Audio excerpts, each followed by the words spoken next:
Budget কত? স্বাভাবিকভাবে budget কত এটি আমরা আপনাদেরকে এখনই বলছি না।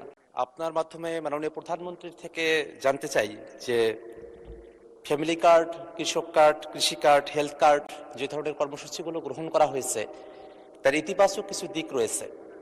জানার বিষয় হলো যে ঠিক কতজন ব্যক্তিকে বা পরিবারকে এই কার্ডগুলোর আওতায় নিয়ে আসা হবে, তাতে কতটুকু বাজেট বরাদ্দ করা হবে এবং সেই বাজেট বরাদ্দ সমন্বয় করতে গিয়ে মূল্যস্ফীতি, মুদ্রাস্ফীতির মতো পরিবেশ পরিস্থিতি তৈরি হওয়ার মতো পরিস্থিতি তৈরি হয়, সেটার ব্যাপারে সরকারের পরিকল্পনা কি? আপনার মাধ্যমে মাননীয় প্রধানমন্ত্রীর কাছে সে ব্যাপারে জানতে চাই। মাননীয় প্রধানমন্ত্রী। ধন্যবাদ মাননীয় সংসদ সদস্য। আপনি যে প্রশ্নটি করেছেন যে কতজন মানুষের কাছে আমরা পৌঁছে দেব, তাই তো, এবং মূল্যস্ফীতি হবে কিনা, বাজেট কত? স্বাভাবিকভাবে বাজেট কত এটি আমরা আপনাদেরকে এখনই বলছি না। অর্থাৎ আমরা পর্যায়ক্রমিকভাবে জিনিসগুলোকে সামনে এগিয়ে নিয়ে যাব।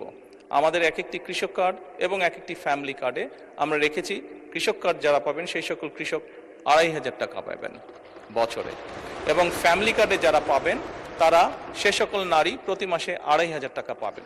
আমরা যেহেতু প্রতি মাসে এটিকে এক্সটেন্ড করতে থাকবো, অর্থাৎ অধিক সংখ্যক নারী কৃষক কার্ড পাবেন, অধিক সংখ্যক কৃষক কার্ড পাবেন। একবারে সবাইকে দিচ্ছে না, পৃথিবীর কোনো দেশের পক্ষে একবারে সেটি সম্ভব না করা। সেই জন্য প্রতি বছরই আমরা বাজেটের স্যাংশন বাড়াবো, প্রতি বছরই বাজেটে আমরা টাকা অ্যালোকেট করব। এভাবে পর্যায়ক্রমিকভাবে ধীরে ধীরে আমরা এগোবো। এবং অবশ্যই বাজেটের প্রাধান্য পাবে। এবং আপনি যেটা বলেছেন মূল্যস্ফীতি হবে কিনা, আমরা তো টাকা ছাপিয়ে দিচ্ছি না। আমরা যেহেতু টাকা ছাপিয়ে দিচ্ছি না, কাজে মূল্যস্ফীতি হবে না। বরং আমরা মনে করি এই টাকাগুলো যখন মার্কেটে যাবে, যারা কৃষক কার্ড পাচ্ছেন সেই সকল কৃষক, যারা প্রান্তিক পর্যায়ে নারীরা যারা পাচ্ছেন টাকা, নিশ্চয়ই তারা সিঙ্গাপুর বা বিভিন্ন দেশে টাকা পাচার করবেন না। সেই টাকা লোকাল অর্থনীতি দিয়ে তারা খরচ করবেন, এবং একজন নারী স্বাভাবিকভাবে সেটি তার সন্তানের লেখাপড়ার পিছে খরচ করবেন, অথবা সেটি তার সন্তান বা পরিবারকে একটু ভালো খাবারের ব্যবস্থা করবেন, অথবা তিনি লোকালি কোনো ছোট ব্যবসা প্রতিষ্ঠান গড়ে তুলবেন। ফলে যেটা হচ্ছে, যেই টাকাটা সরকারের কাছ থেকে তার কাছে যাচ্ছে সেই টাকাটা লোকাল ইকোনমিকে শক্তিশালী করছে, লোকাল ইকোনমিতে সেটি রোটেট করছে।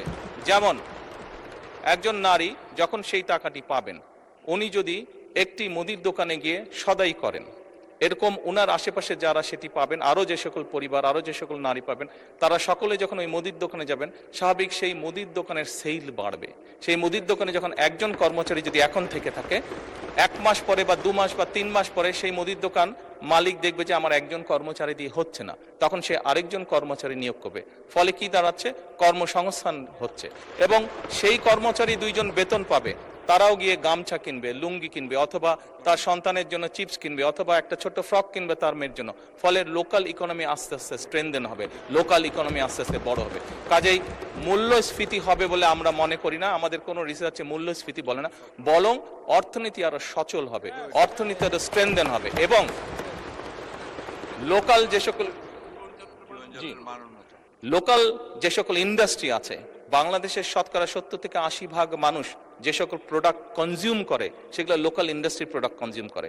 কাজে লোকাল ইন্ডাস্ট্রিগুলোকে স্ট্রেনদেন করার এটি আরেকটি উপায়, এবং তার ফলে যেটি হবে, সামগ্রিকভাবে ডিপ্রাইভ যে সকল মানুষ আছে, আমি বলছি না যে আগামী 6 মাসের মধ্যে এটি হবে, তবে ইনশাল্লাহ 3 থেকে 5 বছরের মধ্যে আপনি যে পরিবর্তনটি দেখবেন, যারা প্রান্তিক গোষ্ঠীর মানুষ, তাদের জীবনযাত্রার মান ইনশাল্লাহ অনেক উন্নত হবে।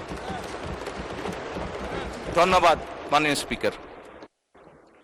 ধন্যবাদ মাননীয় প্রধানমন্ত্রী।